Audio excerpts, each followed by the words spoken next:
Ladies and Gentleweebs, welcome back to another video. My name is the Amethyst Abrams, and today we're going to be reacting to one of Styx's videos, Black Beacon. What is it? A new 2025 action gacha game. Now, I know what Black Beacon is. I've been keeping an eye on Black Beacon, and whenever there's new information, I already said I would be covering it on the channel, since that is a game I'm very much looking forward to, and it's something that I am anticipating for in 2025. If you enjoy this video and enjoy this reaction, hit that like and subscribe button. And without further ado, guys, let's get into this. As the beacons reawaken, a new disaster silently befalls human civilization. That is the tagline for Black Beacon, an upcoming free-to-play action gacha game releasing globally onto Android and iOS. Oh yeah. Very few people are actively discussing Black Beacon. I am. Genuinely confused me, as this is honestly one of the coolest looking upcoming gacha games in this game looks so unique. I don't think any everything about this game looks so unique to me. Like, they've got so many unique attributes. They've got like a bird's eye view, the camera angles, the gameplay, the gacha system, the characters, the combat mechanics look so unique. And I believe there is a PC client in the works, but they're releasing it on mobile first. But I think this looks amazing. I'm looking forward to this, and I am going to be doing lots more videos about this game going into the new year. 2025. It features sick character designs, a dark aesthetic, fast action combat, but what exactly is it? Who's developing it? When is it released? Yeah, give us all of this juicy information, Styx, because I would love this information as well. And will it be worth playing? That is what we're here today to attempt to find out. Good. So let's jump right in. Let me start this off by stating that I absolutely love the aesthetic for this game. The dark setting is incredible, and the characters are even better. Zero looks beautiful. Zero just looks like a basic character. Zero. Basic character. The design and the clothes are pretty cool, but there's nothing really that sticks out to her that makes me think, oh my god, she's beautiful, she's amazing. She's a good designed basic character. I wouldn't be surprised if she was like the main character that you play as in the game. I wouldn't be surprised. Bro looks beautiful. Nana is oh my god, wow. Everyone's looking forward to it. Everyone wants Nana. Nana's going to be one of the most popular characters in this entire goddamn game. That there are males in the game. Viola is proof that there is a god. Viola is proof that there is a god. Okay. Arishan is stunning. Ninsar is cute. Florence is absolutely gorgeous. I love women in suits. I feel much the same about Asti. Asti looks cool. Arishan, this character here, is one that I am most anticipated for, because she has a weapon that I've wanted in a gacha game for so long. She uses the scythe. I am a huge fan of the scythe weapon, and the fact that we're finally getting a scythe weapon in a gacha game, an action gacha game, I'm very much looking forward to. Is stunning. Ninsar is cute. Florence is absolutely gorgeous. I love women in suits. I feel much the same about Asti, and she's a butler. Ching looks crazy.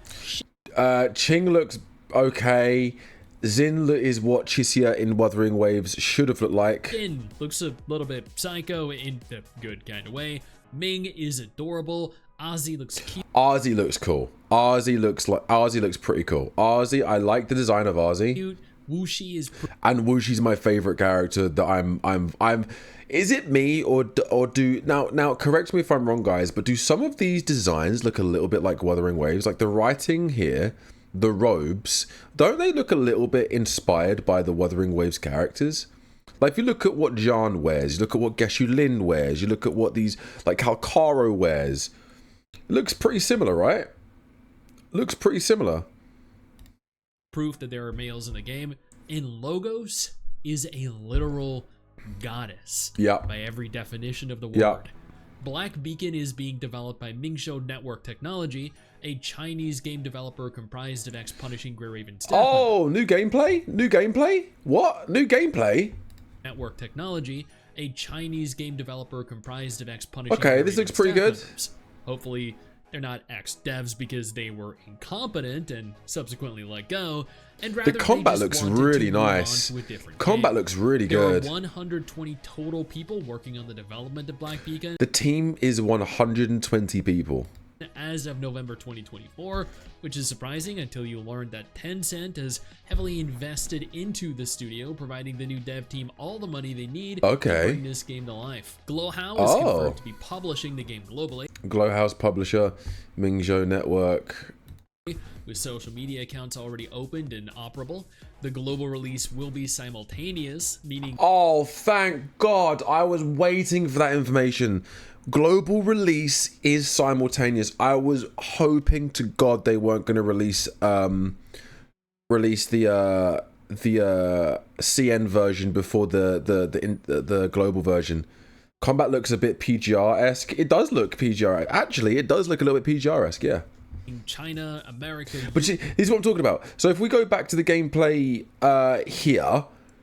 It's very sort of third-person view, right? Like here, wait, here. Comprised of ex-Punishing Grey Raven staff members. Hopefully. Wait, what? They mentioned something. Oh, listen. No. Showed Network Technology, a Chinese game developer comprised of ex-Punishing Grey Raven staff. Punishing Grey Raven devs. Ex-Punishing Grey Raven devs are working on the game. Interesting. So. Yeah, there's your answer. That's why it looks so much like PGR. But yeah, if you look at the way the camera is here, Punishing Grey Raven staff members. Hopefully, they're not ex-devs because they were incompetent and subsequently let go, and rather they just wanted to move on to a different game. There are 100. So you've got that kind of gameplay, right? And then we go forward to here, and then it looks like there's going to be it looks like there's basically going to be a hybrid camera working system. Will be simultaneous. Like, look at this. Look at this. China, now look at this. America, Europe, Japan, Korea. This looks really good to me. The same version of the game at the very same time. It's like a hybrid. So this is obviously earlier gameplay. This gameplay is from the closed beta way back in January, February time of this year. So it was a little bit further back, a lot earlier within development. The isometric view, exactly, yeah. So this is the isometric view, and it looks like it goes towards the third person view later on in the game, depending on the stage that you're doing. So it's got a hybrid kind of feel to it, regards to their gameplay. But I think this game looks really good. This is very promising to hear. Releasing a game exclusively within China and then deciding after the fact to release globally a year later is a death sentence for your game. True. For it to succeed, you need to release it globally at the same time. I agree. Black Beacon offers players a unique blend of classical sci-fi elements and historical mythology. It looks so good. The role of the Seer alongside Zero, the last guardian of the Maon, as we explore an expansive universe, witnessing grand architectural design very from a number good of different perspectives. This is something that Black Beacon really focuses on, more than the story, more than the combat, the aesthetic, the characters, the world.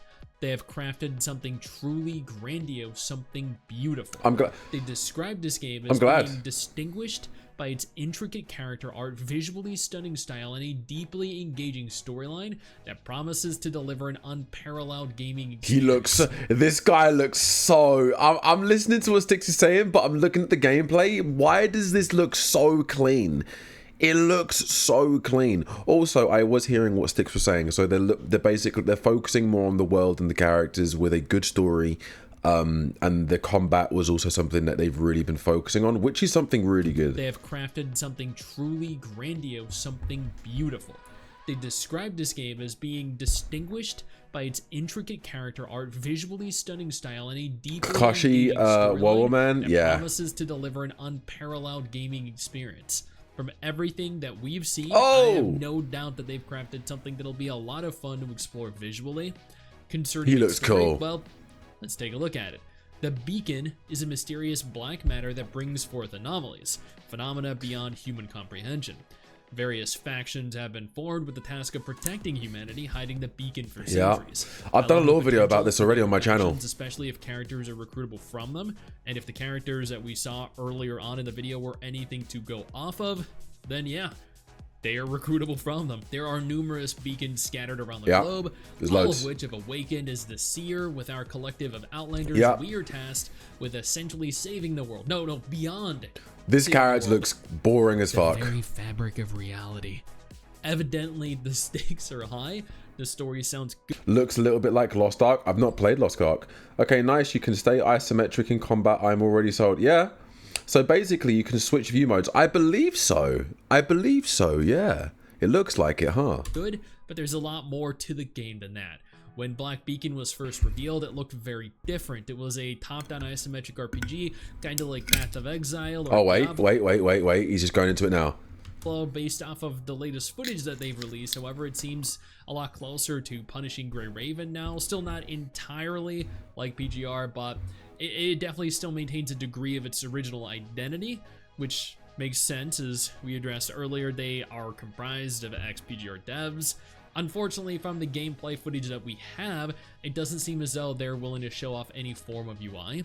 This could be due to any number of reasons. Maybe it just isn't ready yet. Typically, Maybe. devs tend to use placeholder UIs Maybe. while focusing on more important aspects of the game. Maybe, yeah. Or maybe, since they did confirm that it will be releasing onto mobile exclusively, they're just not sure players will be as excited seeing how close. This game is so under the radar. This game needs the spotlight on it a lot more. Like, this game, I think, has the potential to be big in 2025. Now, here's the thing. There are a lot of big Titan games coming out next year. You know, you got Neverness to Everness. You got Project Mugen, Azure Premilia. You know, 2.0 of Wuthering Waves is in January as well. So we've got a lot of big things coming in the new year. And if Black Beacon releases in a very awkward time space between these releases, it's going to be overshadowed by these other games that are coming or have big updates coming in, you know, right? But this game, I think, has potential to be big.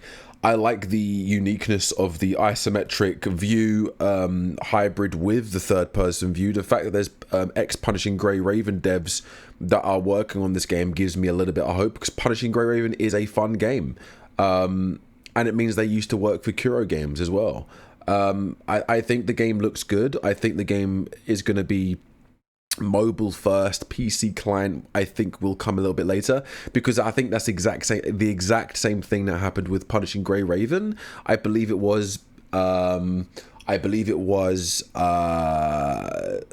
first, and then they released a PC client a few months later down the road. So I'm hoping that Black Beacon gets the same treatment. Fluttered, it is. Ah, dearie me. Our game is not about becoming just anyone. Who knows? Due to the lack of UI, we're unable to discern how party members function.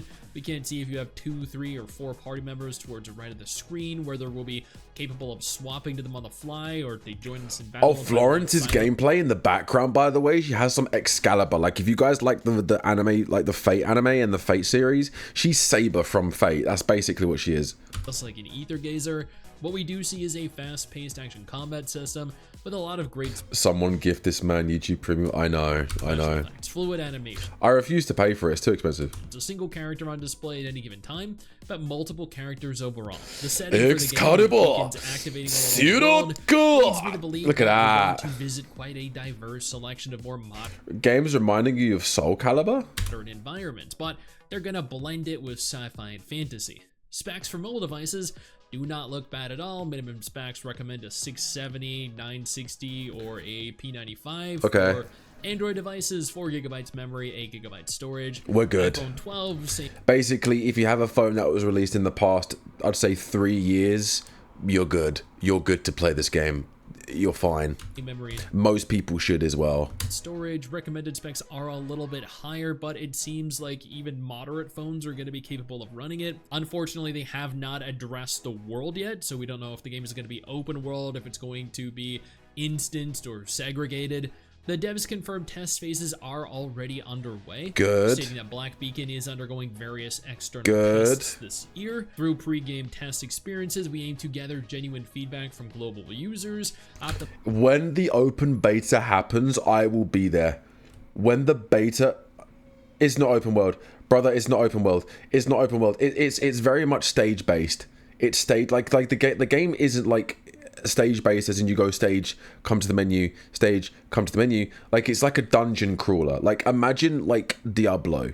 Like, it's like a dungeon crawler. You go to the next room of the dungeon, you complete the dungeon after like what, however many rooms you go through. It's like a dungeon crawling, third person or slash isometric, combat focused gacha game. That's what it is. Optimizing improvements for the official version. As our inaugural title, we are dedicated to delivering a beloved product to global users. And yes. I hope this is true. Yes. These tests are not Chinese exclusive tests. Rather, from the very beginning, they're rolling out global tests, external tests, not internal, not offline. Black Beacon, if you're watching this, yo, if the devs over at the Black Beacon game, can you please give me like early access? Tests. Please, I want to play this game. I want to review this game. I want to give you every piece of feedback I can possibly give.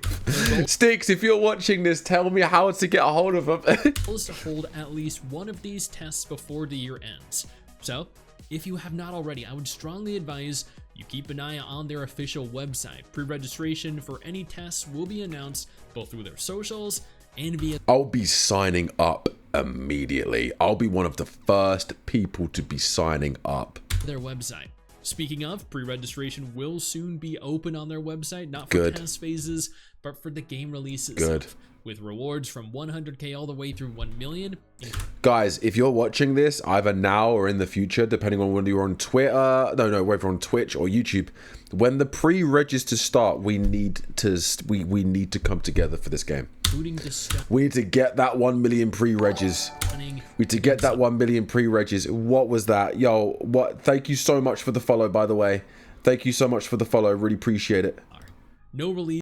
What have I done? There we go. This date has been confirmed yet, but it is speculated to be releasing in 2025, given the state of development that it is currently in.